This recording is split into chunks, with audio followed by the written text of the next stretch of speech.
Today's title is Lessons from carpenter Joseph.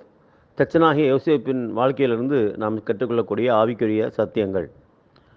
அவன் ஒரு பெருந்தன்மையும் ஒரு kind and very magnanimous person. யூத மரபின்படி தன்னுடைய பக்தி நிறைந்தவனாக இருந்த ஒரு சாதாரண ஒரு கார்பெண்டர்.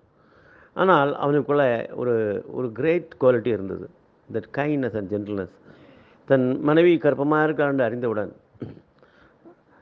அவன் ஒரு கிளியராக யூகித்து ஒரு முடிவு பண்ணினான், அவளை ரகசியமாக தள்ளிவிட வேண்டும். I don't want to put her in public disgrace அப்படி தான் ஆங்கில வேதத்தில் போட்டிருக்கிறது. அப்படி நான் பண்ணாதபடி let me handle it very privately with minimum impact for her. ஒரு ஆவிக்குரிய மனுஷன் எதை செய்தாலும் மற்றவர்களுக்கான நெகட்டிவ் இம்பேக்ட் மினிமமாக இருக்கும்படி பார்த்துக்கொள்வான். He wanted to keep the impact very minimal for Mary. That is a great quality. such a great good husband and a great father as well. ஆகவே அந்த அருமையான யோசேப்புக்கு கர்த்தருடைய வார்த்தை 3 முறை வந்தது இல்லையா? 3 முறை வந்தது. முதலாவது ஐயப்படாதே, அவளை சேர்த்துக்கொள்ள ஐயப்படாதே என்று முதலாவது வார்த்தை. அவன் ரெஸ்பாண்ட் பண்ணான், செவி கொடுத்தான். இன்றைக்கி ஆண்டர் நம்மகிட்ட விரும்புகிறது செவி கொடுப்பது தான். முதல் வார்த்தைக்கு அவன் செவி கொடுத்தான். இன்றைக்கி அநேகர் செவி கொடுப்பதில்லை. ஸோ 2வது வார்த்தை வராது. How can God speak to someone who doesn't respond earlier? So he responded, செவி கொடுத்தான், அதன் ஹீ ஈல்டட் டு இட். ஆனால் தேவன் அதற்கு பிறகு கர்த்தர் ஒரு பாதுகாப்புக்கான ஒரு எச்சரிப்பை கொடுக்கிறார். உன் பிள்ளையை கொல்ல வகை தேடுகிறான், ஆகவே பிள்ளையை எடுத்துக்கொண்டு நீ எகிப்துக்கு போ. ஸோ எகிப்துக்கு போகிறதுனா கஷ்டம், அது ஆக்சுவலி பணம் ஆகும், தூரம் போகணும். அது ஒரு டிஃப்ரெண்ட் காலனி. இஸ்ரேல் அங்கு they are not taken well there.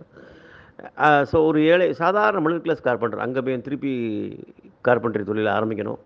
It start from scratch. அவன் கேள்வி கேட்கல, ஹி ரெஸ்பாண்டட். ஏன்னா பிள்ளையுடைய சேஃப்டி முக்கியம். ஒரு நல்ல அப்பா, ஏன்னா பிள்ளையுடைய சேஃப்டி. அந்த நம்ம நினைக்கிறோம் இயேசு கிறிஸ்துவும் அந்த தாயோடு தான் நம்ம லிங்க் பண்ணுறோம். அந்த அப்பாவுடைய ரோல் யாரும் திங்க் பண்ணுறதில்ல. ஒரு 10 வயசு வரைக்கும் தாயை வளர்த்துருப்பா. அதற்கு பிறகு இந்த 10 to 20, 30 ஹி வாஸ் லேர்னிங் கார்பெண்ட்ரினா அந்த ஆட்களில் எல்லாமே கார்பெண்ட்ரியில் தான் இருக்கும். ஒரு மேஜை நாற்காலியில் மாத்திரமல்ல, மற்ற தட்டுமுட்டு ஜாமான்கள், ஃபர்னிச்சர்ஸ் எல்லாமே கம்ப்ளீட் மரம் தான். ஸோ அதை ஆர்டர் கொடுக்க வீட்டுக்கு தான் வருவாங்க. Maybe Christ must have delivered as a boy the kids to others. ஒரு ப்ரிசைஸாக மெஷர்மெண்ட் பண்ணி ப்ரிசைஸாக ஃபினிஷ் பண்ணணும் கார்பெண்ட்ரி. ஸோ அதையெல்லாம் அவர் செய்திருப்பார். ஸோ அப்போது ரொம்ப க்ளோஸாக இருந்திருப்பார். நான் நினைக்கிறேன் தேவன் மிகுந்த தயவு பாராட்டி யோசேப்பை எடுத்துக்கொண்டார் இயேசு சிலுவையில் அறையப்படுவதற்கு முன்பாக. ஏனெண்டா மரியாளோட ஆத்மா ஒரு பட்டயம் ஒடுங்கி போச்சு. ஒரு தாய் தன் மகனை அடித்தா தாய் எப்படி துடிப்பா, தகப்பை எப்படி துடிப்பான்? நான் ஒரு கேள்வி கேட்குறேன் இங்கே இருக்க அப்பாக்களுக்கெல்லாம். உங்கள் மகனை யாராவது கொண்டு போய் அடின்னு அடித்து சித்திரவதை பண்ணி அவனை கை காலெல்லாம் ஓனா வெட்டினா எப்படி இருக்கும்? நீங்கள் எப்படி துடிப்பீங்க? யோசேப்பு அப்படி துடிச்சிருப்பான் அவன் இருந்திருந்தா. ஆனால் கர்த்தர் அவனை எடுத்துக்கொண்டார். ஏன்னா தகப்பனுடைய இதையும் அவன் பிதாவாகிய தேவனுக்கு தெரியும் இல்லையா? 2 அப்பா, ஒன்று பிதாவின் குமாரன், அடுத்தது தச்சனுடைய குமாரன். Jesus was identified as the son of carpenter. That's the title he had, son of carpenter, தச்சனுடைய குமாரன். அப்படி தான் அவர் அழைத்தார். அண்ட் கர்த்தர் அப்படி ஒரு அருமையான ப்ரொஃபைல் உள்ள ஒரு மனுஷனை இயேசுக்கு தகப்பனா சூஸ் பண்ணார். ஸோ யோசேப்பு நல்ல அப்பாவாக இருந்தான். மாத்திரமல்ல 2வது செவி கொடுத்தான். ஸோ கர்த்தர் அவனுக்கு எகிப்தில் 3வது வார்த்தை வந்தது. ஸோ ஒருவேளை அவன் 1வது வார்த்தைக்கு கீழ்ப்படினா 2வது வார்த்தை வந்திருக்காது, 2வது வார்த்தைக்கு கீழ்ப்படினா 3வது வார்த்தை வந்திருக்காது. 3வதாக 8 ஆண்டுகள் எகிப்தில் இருந்த பிறகு, அப்படி தான் வேத பண்டிதர்கள் சொல்கிறார்கள், he was there for 8 years. மறுபடியும் ஒரு வார்த்தை வந்தது, பிள்ளையை கொலை செய்ய விரும்புகிறவர்கள் இல்லை, நீ இப்பொழுது கெட் பேக் அண்ட் கோ தேர் என்று சொல்லி கர்த்தர் அவனை மறுபடியும் பேசினார். ஸோ இந்த வார்த்தை வரும்னு அவனுக்கு நல்லா தெரியும். ஸோ பொறுமையோடு காத்திருந்தான். ஸோ ஒரு அவசரப்படுகிறவன் என்ன பண்ணியிருப்பான், 2 வருஷத்தில் ஐயோ I waited so much, so it's time to go பேக்னு போயிருந்தால் பிள்ளையோட உயிர் போயிருக்கும். ஸோ தன் பிள்ளையுடைய சேஃப்டிக்காக தன்னை தியாகம் பண்ணி கொண்டு ஒரு வேறு இடத்துல இருந்தான். இன்றைக்கி நான் கல்ஃபில் இருக்க அநேக சிங்கிள் ஃபாதர்ஸை நான் பார்த்துருக்கேன். குடும்பத்துக்காக தியாகம் பண்ணுறாங்க இல்லையா? ஸோ குடும்பத்துக்காக அவன் யோசிப்பு இங்கே இருக்கிற ஆட்களை போலவே கல்ஃபில் இருக்க சிங்கிள் ஃபாதர்ஸ் போல அவனும் இருந்திருப்பான்னு நான் நினைக்கிறேன். ஸோ ஸோ கர்த்தருக்கு செவி கொடுத்தா ஆண்டவர் மறுபடியும் உங்களை நடத்துவார். நீங்கள் செயின் டிஸ்ரப்ட் பண்ணுற மாதிரி ஒரு கட்டத்தில் நீங்கள் செவி கொடுக்குற நிப்பாட்டிட்டீங்கன்னா அவனோட வார்த்தையை நின்று போகும். And he received God's word because he waited. So இரண்டாவது குவாலிட்டி, முதலாவது நம்ம கைண்ட் அண்ட் ஜென்டில் என்று பார்த்தோம். இன்றைக்கி நம்ம பார்க்குறோம், நோவாவின் அடுக்கலாம் 3வது குமாரன் அவன் திராட்சரசம் குடித்து நிறுவனமாக இருந்ததை பார்த்து சகோதரத்தில் சொல்லிவிட்டான்.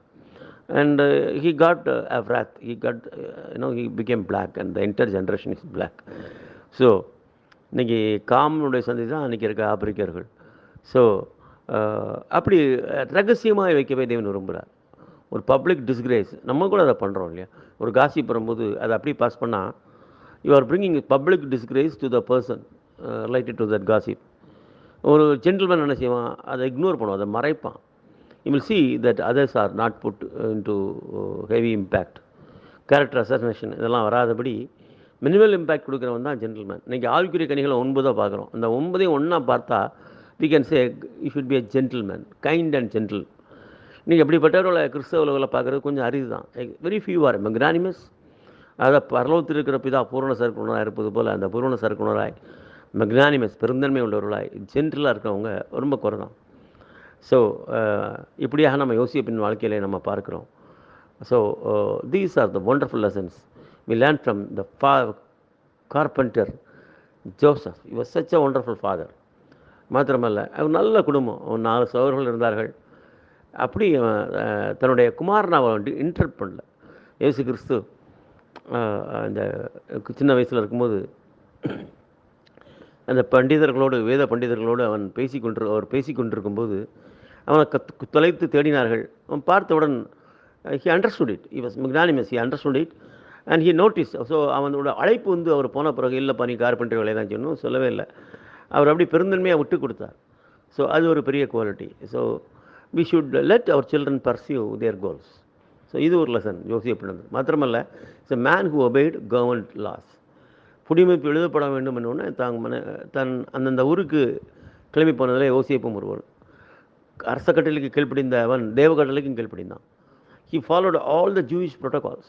இயேசு கிறிஸ்துவுக்காக 2 ஜோடி புறா குஞ்சுகளை கூட பலியிட்டு அந்தந்த நாள் முறையின் வரும்போது அவரை அழைத்து கொண்டு போய் ஜெபாலயத்துக்கு அழைத்து கொண்டு போய் நம்ம நினைக்கிறோம் இயேசு கிறிஸ்து ஒரு பெரிய ஒரு ரெவல்யூஷனரி லீடர் அண்ட் ஒரு புது சுவிசேஷத்தை அவர் மூலமாக பிறந்தது. ஆனாலும் he went through traditional protocols. இன்றைக்கி நீங்கள் கத்தலிக்காக இருக்கலாம், திருச்சியாக இருக்கலாம், உங்களுக்கு வச்ச இடம் அதுதான். அங்கே அதில் உள்ள ப்ரோட்டோகால்ஸ்லாம் நீங்கள் ஃபாலோ பண்ணும்போது கிறிஸ்துவ நிலத்தில் அது உங்களை நடத்துகிற உபாத்தியாக இருக்கும். கன்ஃபர்மேஷன் ஆகட்டும், பேப்டிசம் ஆகட்டும், what ever, because you are born there. So அந்த ப்ரோட்டோகால்ஸை நீங்கள் ஃபாலோ பண்ணுறது ஒன்றும் கொலை குற்றம் அல்ல. ஏனென்றால் அதுதான் உங்களை கிறிஸ்துவுக்கு நடந்தது. நான் தென்னிந்திய திருச்சபையிலே வளர்க்கப்பட்டவன். அதில் நடந்த கன்வென்ஷன் கூட்டங்கள், காம்ப்ளைன், அந்த Lent days observations, there are so many traditional orthodox things which I went through which eventually led me to salvation. So அதையும் நம்ம அங்கே பார்க்குறோம். மாத்திரமல்ல நான் நினைப்பேன் அடிக்கடி, யோவானும் பேதுரும் அவங்கெல்லாம் புதிய ஏற்பாட்டு ஊழியர்கள், கரிஸ்மாட்டிக் ஊழியர்கள் வைத்துக்கொள்ளாமல், but still they went to synagogues இல்லையா? Still they went to synagogue. நான் ரட்சிக்கப்பட்டு கொஞ்ச நாள் ஒரு ஆவிக்குரிய சபைக்கு போனேன். ஆனால் தனிந்த திருச்சபைக்கும் போவேன். அவர் சொன்னேன், ஏன் அங்கே போகிறீங்க அப்படிம்பார். நோ. அப்போ நான் கேட்டேன், பேதுரு யோவான்லாம் ஜெபாலயத்துக்கும் தேவாலயத்துக்கும் போயிட்டு தானே இருந்தாங்க அப்படின்னு. Where they originally belong. அங்கே புறாக்களெல்லாம் பலிக்கிட்டு இருந்தாங்க. But still they went there. Why? To bring gospel. அதே போல் வீடுகளில் நடக்கிற ஜெப கூட்டங்களில் அவர் கலந்து கொண்டார்கள். So this is another lesson. So these are the lessons about Joseph, and we are all in the Advent season. We had a tough year. Most of the Christians went through a tough year. நான் பார்த்த தேவ பிள்ளைகள் அநேகர் வந்து இந்த வருடத்தில் கொஞ்சம் கடினமாக தான் இருந்தது. So I wish those who hear this sermon, I wish all of you to have a great happy Advent season, Christmas season. அநேக தேவ பிள்ளைகளை நான் பார்த்துருக்கிறேன். கொரோனாவில் சிலர் பாதிக்கப்பட்டாங்க, வேலையிலேருந்து பாதிக்கப்பட்டாங்க. ஆனால் கர்த்தர் யாரையும் கைவிடலை, இன்க்ளூடிங் மீ. நான் ஒரு பெரிய சர்ஜரி வழியாக கடந்து போனேன். பெரிய சர்ஜரி, 2 சர்ஜரி. மரணத்துக்கு சமீபமாக இருந்தேன். ஆனாலும் தேவன் எனக்கு கைவிடலை. என் வேலையோ மற்ற காரியங்களோ குடும்பமோ எந்த விதத்திலையும் பாதிக்காதபடி கர்த்தர் எனக்கு மனது வழங்கி எனக்காக ஜெபித்தலோட ஜெபத்தை கேட்டு இந்த தேசத்துக்கு கொண்டு வந்தார். So I bring glory to God. கர்த்தருக்கு நீ முழு சாட்சியாக இருக்கவே, நல்ல ஒரு ஊழியத்தை செய்யவே நான் ஆசிக்கிறேன். எனக்காக ஜெபித்துக் கொள்ளுங்கள். I will post one more message tomorrow and I will take a break for another 5 days because most of you will be celebrating Christmas. God bless you all and Merry Christmas to you.